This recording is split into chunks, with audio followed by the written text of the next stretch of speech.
Hello friends, welcome to daily makeup vlog day 4. आणि आज आम्ही निघालो आहोत सायडर्स मेकअप करायला.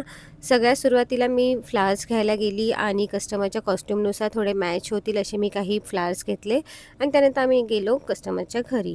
थोडासा खडतर असा रस्ता होता, तो पार करून आम्ही पोचलो त्यांच्या घरी.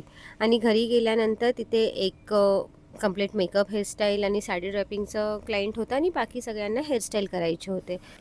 ज्यांचा मेकअप हेअरस्टाईल होता त्यांचा आधी आम्ही मेकअप करून घेतला आणि हेअरस्टाईलसाठी ओपन कर्ल्स पाहिजे होते तर एक्सटेन्शन कनेक्ट केलेलं आहे. त्यानंतर जे हेअरस्टाईल करायचे होते त्या सगळ्या कस्टमरचे आम्ही हेअरस्टाईल उरकून घेतले. तर 2 लोकांना एक्सटेन्शन लावून कर्ल्स करून घेतले आणि बाकीच्यांना बन करून घेतला. तर अशा प्रकारे हे 4 हेअरस्टाईल माझे झालेले आहेत आणि एक मेकअप करून मग आम्ही निघालो पार्लरमध्ये.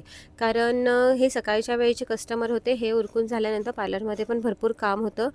तर मी पार्लरमध्ये जाऊन मग माझे हेअर कटिंगचे कस्टमर वगैरे घेतले आणि फेशियल, वॅक्सिंग ह्या सगळ्या गोष्टी मी दाखवू शकत नाही, त्यामुळे मी ते काही शूट नाही केले. तर भेटूयात उद्याच्या ब्लॉगमध्ये. Bye bye.